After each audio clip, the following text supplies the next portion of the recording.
Hi, this is Gianni Ortiz, co-founder of Indivisible CD19 New York, based in Hudson, New York, and I'd like to welcome everybody to our new series on progressive events that are happening in the Hudson Valley and throughout CD19 New York.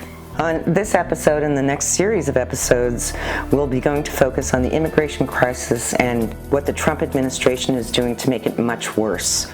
Today we'll take a look at Lights for Liberty protest happening around the world and our region, and we will speak to Brian MacCormack, the Executive Director of the Columbia County Sanctuary Movement, and Rimi Lipscum, the founder of Hudson Valley Strong. First up, we're going to take a look at our sister Indivisible organization, Hudson Valley Strong, and their latest action in Rhinebeck, New York.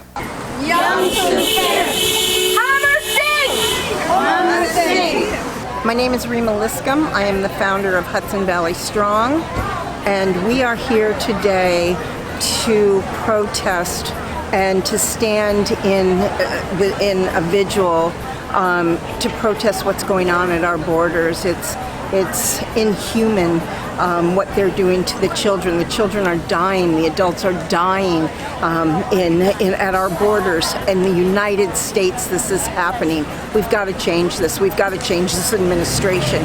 We've got to do everything we can because we're losing America.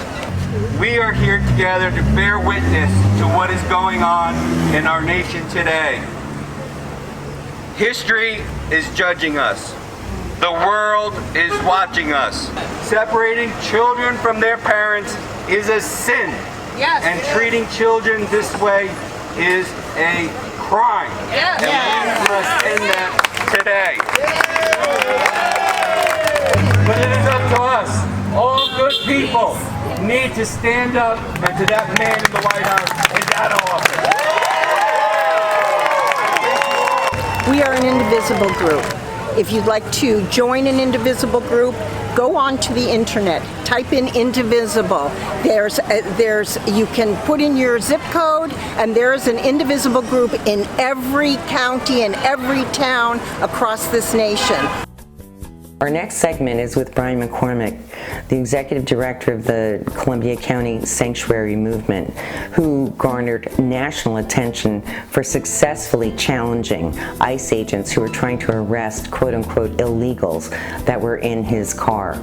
Brian will explain to us exactly what his organization does.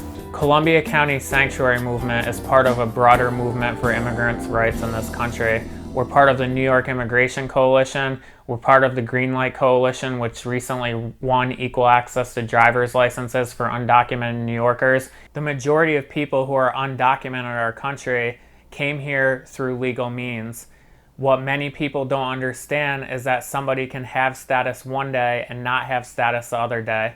That could be due to expiration of a document, or it could be due to a change in immigration law which no longer makes their status valid. We're seeing an attack on a status such as DACA, which would affect over 800,000 people who have that status. When an individual loses their status and becomes undocumented, they are guilty of something called unlawful presence. Unlawful presence is actually only a civil violation, and that's why we don't see judicial warrants being issued for most of the community members who are being attacked by ICE. That's because judges are not going to issue warrants for somebody who is simply here without documentation. We need to ask ourselves, is this all about the money? Brian will explain to us the intricate network of governmental agencies and private corporations who are networking together to make a profit from separating families and jailing children. One of the largest operators and profiteers from the for-profit immigration detention centers is the GEO Group. The GEO Group is the same company that profits from mass incarceration and manages private prisons across the country. Amazon is also another example of a company who is equipping ICE with the technology and data storage they need to separate families on a daily basis. We at Indivisible CD19 New York are totally committed to educating the public as to their rights and their rights in protecting their neighbors. Mark, I'm going to put you on speaker. Those are not warrants of arrest, Yes, sir. they are, sir. Warrant of arrest of alien. Yeah, warrant of arrest of alien not signed by a judge. It's not a judicial warrant. I have no obligation to oblige by that warrant. This is a lawful warrant. Signed by a judge? Of the Immigration and Nationality Act, and an official designated with that authority. Are you hearing this, Mark? Yeah, I'll tell him I'm on my way. Our attorney's on his way. Okay. What's that gonna... That's not a warrant. That is a warrant. No, it's not. It's a Department of Homeland Security order. It's a warrant. Okay. No, it's not a warrant. It's not a warrant under the Constitution of the United States. It's a warrant under the Immigration and Nationality Act of the United States. Okay, that's fine, but it's not under the Constitution. You have no jurisdiction over me as a citizen. I'm the driver of this vehicle. Okay, are you familiar with Title 8, Section 1324 of U.S. Code? Somewhat. Somewhat. In what regard? I'm studying to be a Department of Justice accredited representative, so I've been through trainings.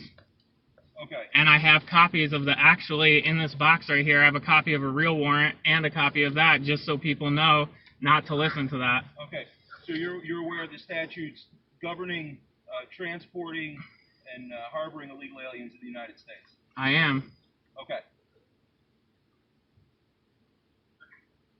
Yeah, Brian, And, why don't you just wait? I'll be there in a couple minutes. okay, thank you. Many times, ICE enforcement activities happen in private spaces such as your house, your workplace, or your car. The first component of our Know Your Rights material is always not to open the door unless there is a judicial warrant present with your name and the date on it.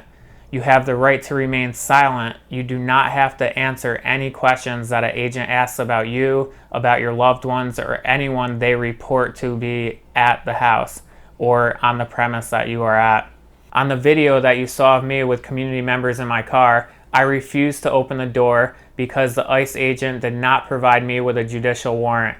Instead, they showed me a civil warrant from the Department of Homeland Security, which carries no weight. I asked to see the warrant, I was able to identify it, and I knew that it was not a judicial warrant. That's one of the main things we try to convey to our community members. If they're at your door, don't open the door. Ask to see the warrant and tell them to slide it under. The second component that we always talk about is remain silent.